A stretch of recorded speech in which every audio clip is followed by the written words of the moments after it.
बिस्मिल्लाहिर्रहमानिर्रहीम। अस्सलाम वालेकुम स्टूडेंट्स, कैसे हैं आप लोग। आज हम लोग अपना न्यू जो है वो टॉपिक स्टार्ट करने लगे हैं।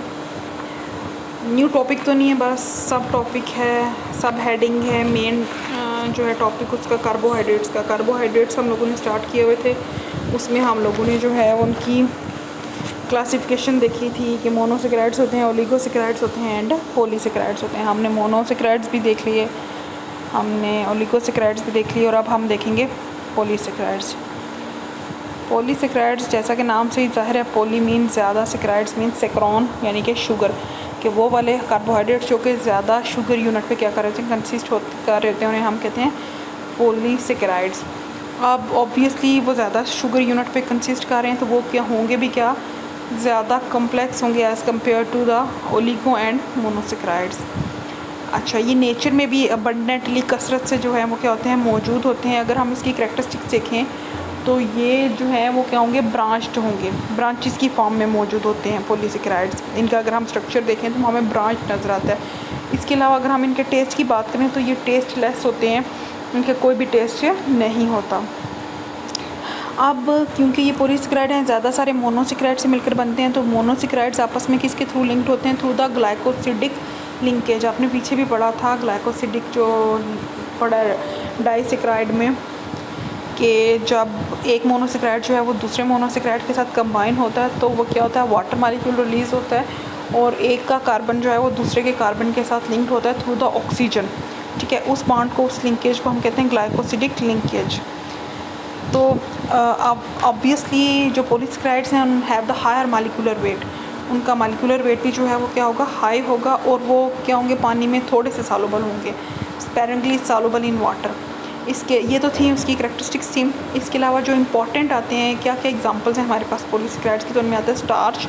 आप जानते ही हैं प्लांट्स के अंदर जो होता है मेन एनर्जी सोर्स होता है उन प्लांट्स के अंदर, और वो प्रोड्यूस करते हैं स्टार्च है। इसके अलावा ग्लाइकोजन है जो कि एनिमल के अंदर जो होता है, पॉलीसेकेराइड होता है जो एनिमल के अंदर स्टोर होता है, वो ग्लाइकोजन है।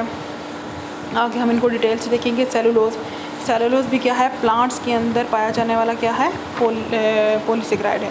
इसके अलावा डेक्स्ट्रिन है। डेक्स्ट्रिन बेसिकली क्या होता है, ये स्टार्च, ग्लाइकोजन सेलुलोज के मुकाबले में थोड़ा लो मॉलिक्यूलर वेट का होता है, और ये जब स्टार्च की हाइड्रोलिसिस होती है, ये ग्लाइकोजन की हाइड्रोलिसिस होती है, तो उस दौरान ये क्या हो रहा होता है, प्रोड्यूस होता है, ये गमी सा सब्सटेंस होता है। इसके अलावा आता है हमारे पास एगर। एगर भी क्या होता है, ये जो जेली की तरह का ये सब्सटेंस होता है, जेलिंग एजेंट होता है। इसके अलावा हम कहते हैं पैक्टिन। पैक्टिन भी क्या है, एक पॉलीसेकेराइड है जो कि कहाँ पे मौजूद होता है, प्लांट की सेल वॉल जो है उसके अंदर ये क्या होता है, मौजूद होता है। इसके अलावा काइटिन। काइटिन जो है ये एक्सोस्केलेटन जो इंसेक्ट्स का आता है, फंगल सेल वॉल, उसमें ये क्या होता है, मौजूद होता है। ये सारे के सारे क्या हैं, पॉलीसेकेराइड्स। अब हम आते हैं स्टार्च की तरफ। स्टार्च जो है ये क्योंकि रिलेट कर रहा है टोटली प्लांट्स के साथ, प्लांट्स के अंदर मौजूद होता है, प्लांट्स से जो हमें फूड वगैरह मिलती है उसके अंदर ये स्टार्च जो है वो मौजूद होता है। तो ये कहाँ पे उनमें मौजूद होता है, उनके फ्रूट्स के अंदर, ग्रेन्स जो हम कहते हैं, सीड्स हैं और ट्यूबर्स हैं। जो अंडरग्राउंड पोर्शन होता है उनको ट्यूबर्स कहते हैं, जो अंडरग्राउंड स्टेम होती है वो ट्यूबर कहलाती है।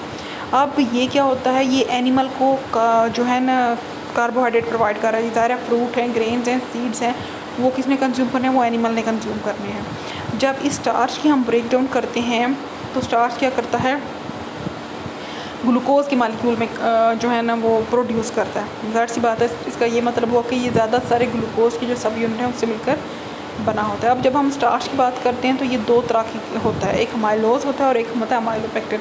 अब इन दोनों में डिफरेंस क्या होता है अमाइलोज और अमाइलोपेक्टिन में, कि जो अमाइलोज होता है वो अनब्रांच होता है, मतलब उसकी ब्रांचिंग नहीं होती, वो सीधी चेन होती है ग्लूकोज की। मतलब ग्लूकोज के बहुत ज़्यादा सब यूनिट्स जो हैं उन्होंने क्या कर बनाई होती है, एक चेन सी बनाई होती है, और वो जो है वो क्या होते हैं, हाँ, जब हम उस अमाइलोज को हॉट वाटर के अंदर डिज़ोल्व करते हैं तो वो हॉट वाटर के अंदर क्या हो जाते हैं, सॉल्युबल हो जाते हैं। अब दूसरी टाइप आती है अमाइलोपेक्टिन की। अमाइलोपेक्टिन जो हैं स्टार्च, वो क्या होता है, वो ब्रांच होता है, मतलब वो ब्रांचिंग में होते हैं, उसकी ब्रांचेस होती हैं, और वो क्या होता है, वो हॉट या कोल्ड दोनों वाटर के अंदर क्या होगा, इनसॉल्युबल होगा। ये इनकी थोड़ा वो जो आ रहा है डिफ्रेंशिएशन आ रही है, और अमाइलोपेक्टिन तकरीबन अप्रॉक्सीमेटली अगर हम बात करें स्टार्चेज़ में, कि अगर किसी राइस वगैरह या किसी के अंदर बात करें तो अमाइलोपेक्टिन की परसेंटेज जो है वो 80% होता है, मतलब ज़्यादा अमाइलोपेक्टिन मौजूद होता है और कम अमाउंट में जो है वो क्या होता है, माइलोज जो है वो मौजूद होता है। ये नेक्स्ट आपको डायग्राम नज़र आ रही होगी। Polysaccharides are polymers of monosaccharides. Polymers होते हैं लॉन्ग चेन, मतलब बहुत ज़्यादा सारे जो है ना एक चेन होती है ऑफ मोनोसेकेराइड, उसको हम कहते हैं जो है पॉलीमर कहते हैं। अब यहाँ पे आप डायग्राम जैसे कि देख रहे हैं, आपको नज़र आ रहा होगा कि ये रिंग स्ट्रक्चर बने हुए हैं किसके, ये ग्लूकोज है, मतलब ग्लूकोज ग्लूकोज ग्लूकोज, इस तरह से ये सारे क्या हैं, मोनोसेकेराइड्स हैं। और उन्होंने क्या एक ब्रांचिंग सिस्टम सा बनाया हुआ है। ये बेसिकली उन्होंने पॉलीसेकेराइड की जो है ना डायग्राम वो आप लोगों को बताई है। नेक्स्ट हम चलते हैं ग्लाइकोजन की तरफ। ग्लाइकोजन को हम एनिमल स्टार्च कहते हैं। जैसे प्लांट्स के अंदर जो एनर्जी होती है वो स्टोर हो रही थी in the form of starch, तो इस तरह से प्लांट्स के एनिमल्स के अंदर जो एनर्जी स्टोर हो रही होती है वो होती है ग्लाइकोजन की फॉर्म में। यानी कि हम कहते हैं कि हम ग्लूकोज वगैरह ले रहे हैं बॉडी के अंदर, तो हमारा जो एक्सेसिव ग्लूकोज होता है, ठीक है, वो क्या हो जाता है, वो स्टोर हो जाता है। और वो स्टोर होकर जिस पॉलीसेकेराइड के अंदर कन्वर्ट होता है उसको हम क्या कहते हैं, ग्लाइकोजन कहते हैं। और जब भी हमारी बॉडी को नीड होती है, ठीक है, मतलब हमें एनर्जी की नीड है, तो वो जो हमारा ग्लाइकोजन जो स्टोर था, और वो ग्लाइकोजन किससे मिलकर बना हुआ है, ग्लूकोज के सब यूनिट से मिलकर बना हुआ है। तो वो ग्लाइकोजन क्या होगा, उसकी हाइड्रोलिसिस होगी, तो हमें क्या मिलेगा, ग्लूकोज जो है उसके सब यूनिट्स जो हैं वो मिलेंगे और हमें एनर्जी जो है वो मिल जाएगी। अब बेसिकली एनिमल्स के अंदर ये ग्लाइकोजन जो है वो स्टोर कहाँ पे होता है, तो ये दो जगहों पे स्टोर होता है, या तो लीवर के अंदर होता है या फिर मसल्स के अंदर होता है, ठीक है।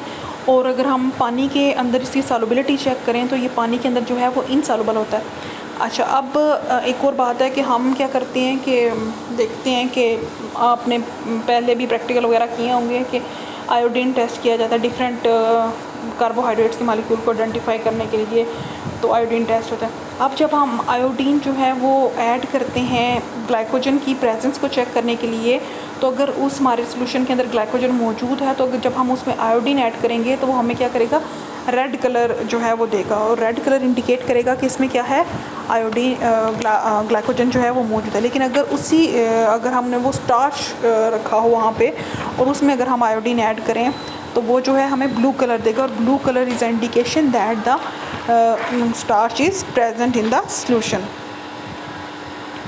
अच्छा, नेक्स्ट हमारे पास आ रहा है सेलुलोज। सेलुलोज जो है ये भी अबंडेंटली जो है वो मौजूद होता है। अब इसमें जो इसकी जो प्योर फॉर्म आती है, मतलब खालिस-तरीन हालत में, ये कहाँ पे हमें मिलता है, कॉटन की फॉर्म में मिलता है, कॉटन जो होता है रुई, ठीक है। अब इसका ये कहाँ पे मौजूद होता है सेलुलोज, वैसे ये प्लांट्स की जो सेल वॉल्स हैं उसका मेन कॉन्स्टिट्यूएंट्स होता है, मतलब उसका बुनियादी जो है वो कंपोनेंट होता है। और ये वाटर के अंदर क्या होता है, इनसॉल्युबल होता है। जब इसकी भी हम हाइड्रोलिसिस करते हैं, इसकी भी जब ब्रेकडाउन होते हैं, तो ये भी क्या करता है, ग्लूकोज मालिक्यूल्स ही यील्ड करता है। अब आपने ये देखा होगा, चाहे वो स्टार्च हो, ग्लाइकोजन हो, सेलुलोज हो, ये सारे किसके मिलकर बने हुए हैं, ग्लूकोज के सब यूनिट से मिलकर बने हुए हैं। जब हम इनकी हाइड्रोलिसिस करते हैं तो ये ज़ाहिर सी बात है हमें क्या प्रोवाइड करेंगे, ग्लूकोज प्रोवाइड करेंगे।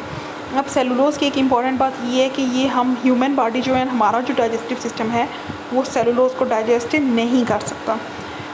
लेकिन आपने देखा होगा कि खुद आप ऑब्ज़र्व करते हैं कि अगर हम खाएँ, घास वगैरह खाएँ या पत्ते खाएँ या कोई ग्रीन वेजिटेबल्स खाएँ, तो वो इस तरह से हमारी बॉडी के अंदर डाइजेस्ट नहीं होती हैं। जबकि वो जो चीज़ें हैं वो जो हर्बीवोर्स होते हैं, ठीक है, उनके अंदर क्या हो जाती हैं, डाइजेस्ट हो जाती हैं। अब क्या वजह है कि हर्बीवोर्स के अंदर जो कि प्लांट ईटर्स हैं उनके अंदर तो वो डाइजेस्ट हो रही हैं, लेकिन हमारी बॉडी के अंदर वो डाइजेस्ट नहीं हो रही।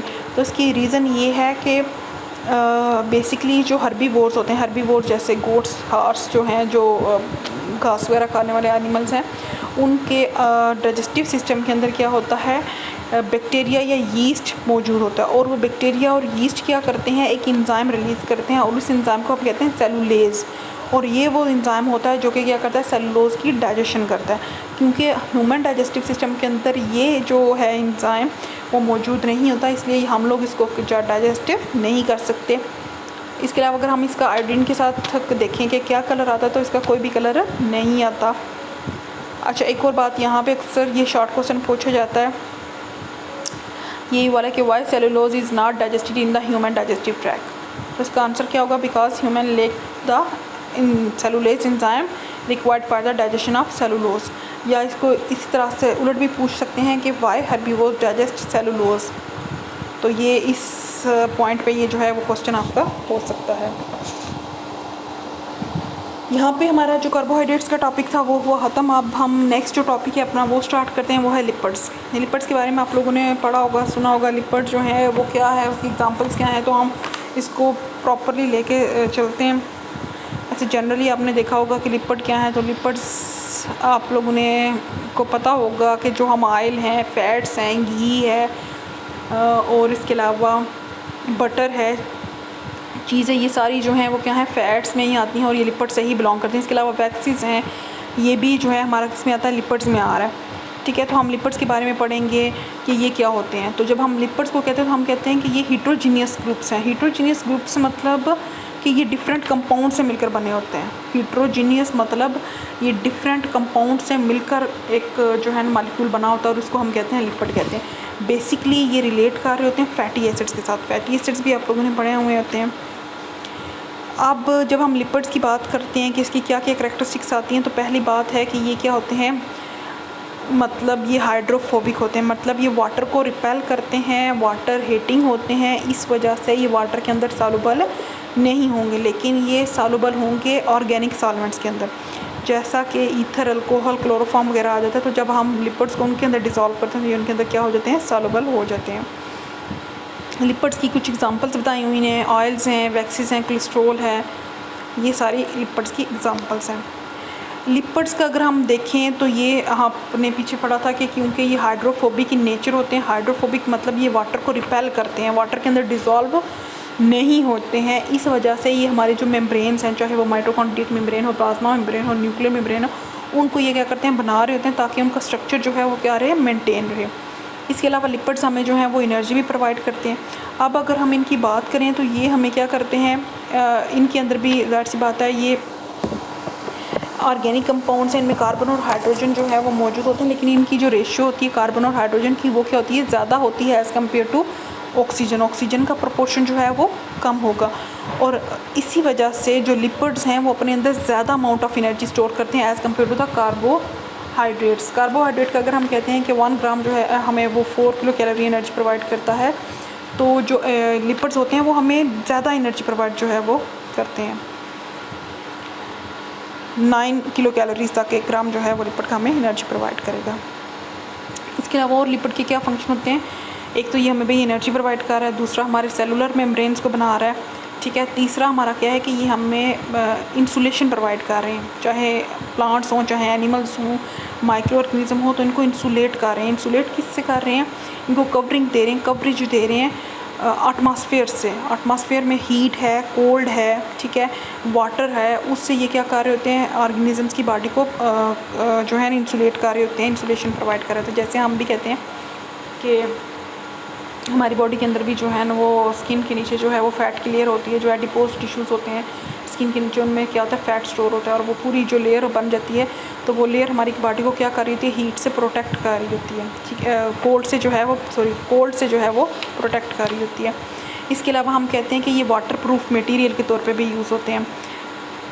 कैसे वाटर प्रूफ मटेरियल के तौर पे यूज़ होते हैं कि जैसे कि आपने देखा होगा कि जैसे कि जो है इंसेक्ट्स वगैरह हैं, ठीक है, उनमें भी जो है ना मौजूद होते हैं लिपिड्स, उनके जो आते हैं एक्सोस्केलेटन वगैरह आ जाता है, तो वहाँ पे भी मौजूद होती है लिपिड्स, जिसकी वजह से जो क्या है वाटर उनके अंदर नहीं, बॉडी के अंदर जा सकता, बल्कि वो क्या हो जाता है उसको रिपेल कर देती हैं वाटर को। इसके अलावा आपने फ्रूट्स देखे होंगे, जो है पत्ते देखे होंगे, सिंपल आम एग्जांपल है, आप गार्डन में जाएं, आप पत्ता देखें तो जब बारिश हो रही होती है तो पत्ते बजाय उसके अंदर जाने के पत्ते क्या कर रहे होते हैं, उस पत्ते से बह के नीचे जा रहे होते हैं। वो नीचे क्यों जा रहे होते हैं कि वहाँ पे एक जो है थीन सी लिपिड की ही क्या होती है, लेयर सी होती है, तो वो क्या कर रही होती है, उसको प्रोटेक्ट कर रही होती है और पानी को अंदर नहीं जाने देती। इसलिए ये क्या होते हैं, वाटर प्रूफ मटीरियल के तौर पर यूज़ होते हैं। अब हम वही जो मैं अभी एग्ज़ाम्पल दे रही थी तो वही आगे इन्होंने मैंशन किया हुआ है कि जब हम देखते हैं इंसेक्ट्स के एक्सोस्केलेटन में वैक्स मौजूद होती है। वैक्स क्या होती है? वैक्स लिपिड की ही क्लास है। जैसे मैंने अभी बताया ना कि उनके एक्सोस्केलेटन में लिपिड्स मौजूद होते हैं, तो वो लिपिड बेसिकली वैक्स की फॉर्म में होता है। इसके अलावा क्यूटिन, क्यूटिन क्या होती है? एक प्रोटेक्टिव सी लेयर होती है जो कि प्लांट के जो एपिडर्मस होती है ना, प्लांट के सेल्स की एपिडर्मस होती है, उसकी जो क्यूटिकल होती है उसके ऊपर, क्यूटिकल के ऊपर एक और पतली सी बारीक सी ट्रांसपेरेंट सी प्रोटेक्टिव लेयर होती है जो कि क्या कर रही होती है? उसको प्रोटेक्ट कर रही होती है। और ये जो क्यूटन है ये लीव्स के ऊपर होती है, फ्रूट्स के ऊपर, सीड्स के ऊपर होती है, ठीक है। इसके अलावा अगर आप देखें जनरली तो आप शू पॉलिश इस्तेमाल करते हैं तो उसमें भी जो है ना वो लिपिड की क्लास के कुछ मेंबर्स जो हैं वो मौजूद होते हैं, जिसकी वजह से वो भी वाटर को क्या करती है? अब्सॉर्ब नहीं करती, बल्कि वाटर को क्या करती है? वाटर प्रूफ के तौर पे एक्ट करती है। पानी मतलब उससे भी क्या होता है? बह जाता है नीचे की तरफ। तो इसी तरह से हम जो है ना आगे देखते हैं। तो लिपिड्स को हम जो है वो डिफरेंट उसकी क्लासेस हैं, डिफरेंट उसके कंपाउंड्स हैं, उसमें क्या करते हैं? क्लासीफाई करते हैं। जैसे हम कहते हैं असाइल ग्लिसरोल्स हैं, वैक्सीज हैं, फास्फोलिपिड्स हैं, स्फिंगोलिपिड्स हैं, ग्लाइकोलिपिड्स हैं, टर्पिनाइड्स हैं। ये सारे के सारे क्या हैं? बेसिकली लिपिड्स ही हैं। लिपिड्स की क्लासिफिकेशन है, लिपिड्स के ही क्या हैं? ये मेंबर्स हैं। स्टीरॉइड्स भी आ जाते हैं, कैरोटिनाइड्स भी आ जाते हैं। ये जैसे मैं कहती हूँ कि फास्फोलिपिड्स जो है, असाइल ग्लाइसरोल भी आप देखेंगे आगे कि ये क्या होते हैं, ये भी कंपाउंड होते हैं, आगे आप इनके बारे में पढ़ेंगे। वैक्सीज का आपको पता ही है, वैक्स जो होती है, फास्फोलिपिड्स जो हैं वो लिपिड्स हैं जो कि हमारी प्लाज्मा मेम्ब्रेन को बना रहे हैं। स्फिंगोलिपिड्स जो हैं वो क्या कर रहे होते हैं? जो हमारे नर्वस टिश्यू हैं और ब्रेन है उनके सेल मेम्ब्रेन के अंदर मौजूद होती है, ठीक है। तो ग्लाइकोलिपिड्स जो हैं ये क्या होते हैं? हमारी प्लाज्मा मेम्ब्रेन में मौजूद होते हैं। ये बेसिकली कॉन्जुगेटेड मॉलिक्यूल्स हैं जो कि कार्बोहाइड्रेट और लिपिड से मिलकर बनते हैं। इसके अलावा टर्पिनाइड्स होते हैं। इसके अलावा कैरोटिनाइड्स हैं जो कि एनर्जी जो लाइट है उसको गैदर करने वाले पिगमेंट्स होते हैं। और इसके अलावा स्टीरॉइड्स हैं। तो ये सारे के सारे क्या हैं? बेसिकली हमारे लिपिड्स ही हैं। अब उनमें से कुछ की डिटेल जो है वो आपकी बुक पे दी गई है, कुछ की डिटेल जो है वो आपकी बुक पे नहीं देगी। आपकी बुक पे जो है असाइल ग्लिसरोल्स की है, फास्फोलिपिड्स की है, वैक्सीज की है और टर्पिनाइड्स की जो है वो डिटेल जो है दी हुई है। आज का लेक्चर यहीं तक है। कल इंशाल्लाह हम लोग जो है वो असाइल ग्लिसरोल्स जो हैं वो क्या करेंगे? स्टार्ट करेंगे। कोई भी क्वेश्चन हो तो आप लोग मुझे जो है वो टेक्स्ट कर सकते हैं, ठीक है। ओके, अल्लाह हाफिज़।